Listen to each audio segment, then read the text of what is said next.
everyone, welcome back to Aldo. On today's tutorial, I am going to show you how I made this beautiful dress. You will not believe that this dress used to look like this dress right here. So I decided to transform it into a beautiful button-down dress, and I love how it turned out. So if you want to see how, keep on watching. I will be using this t-shirt as my pattern, and this is a loose fitting shirt. And here I already have ready. I did it just to save time. So basically I just traced like half of the t-shirt and then I altered the neckline. I turned it into a V shape instead. So this dress is going to have buttons on the front, so I added 1.5 inch for the placket. I also did the same thing for the back bodice. I simply traced the back of the t-shirt, and this is going to be cut on folds, so the back is going to be one piece. I'm going to deconstruct the dress. First, I'm going to cut off the shirred top. Then I am going to open the back seam.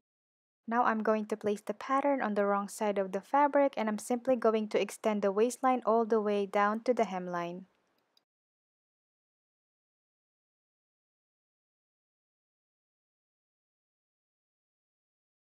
Then I'll go ahead and cut out the front panel.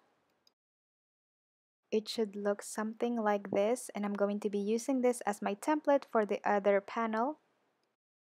Now that these are ready, I'm going to set it aside and work on the back panel. So I placed the pattern on fold, and as you can see, I gave it about 1/2 inch allowance just because this is a denim fabric. So just in case I mess it up, I will have that extra allowance to take in the dress. And then I'm going to trim off the excess fabric.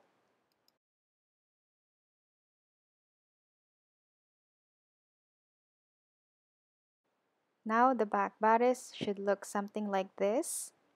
Now I am going to make the placket, so I fold it in like this and I serge the raw edge. I also press it, and then I'm just going to top stitch it right here, from here all the way down to the hemline.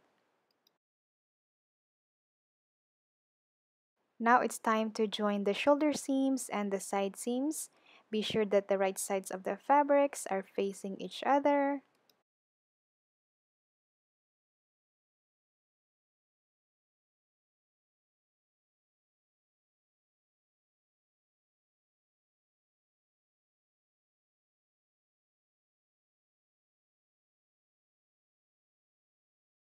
I will be using these for the sleeves, so I'm just going to fold it in half. I actually press it and then I fold it in half, and then I'm going to place the arm side right here, and I'm just going to trace it along on the edge.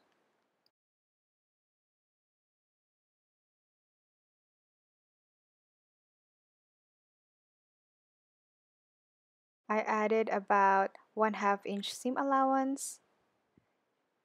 I will use it as my template, so the other sleeve will be the same as the other one.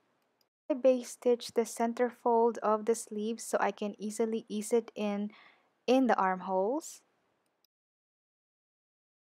Then I'll go ahead and match the underarm seams, and I'm just going to pin along the raw edge.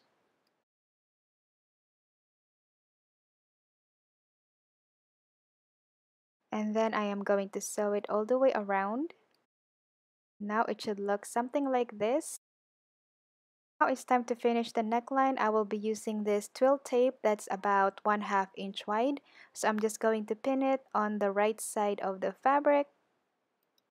You can use a facing or you can double fold it, but the fabric is a little too thick to double fold it, so I decided to use a twill tape instead. You can also use a bias tape if you have some.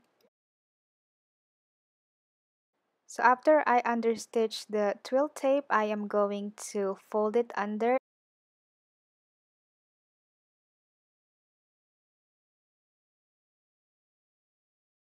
And then I'm going to top stitch it. It's time to make some buttonholes, so I place the buttons like this. So I'm just going to mark it using a marker.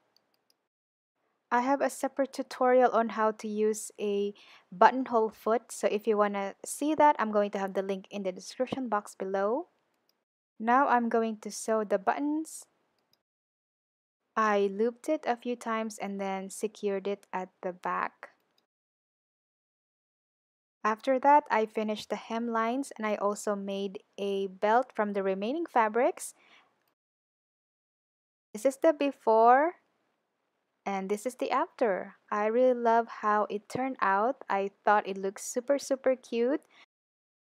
Thank you so much for watching, and I really appreciate you guys spending your time with me.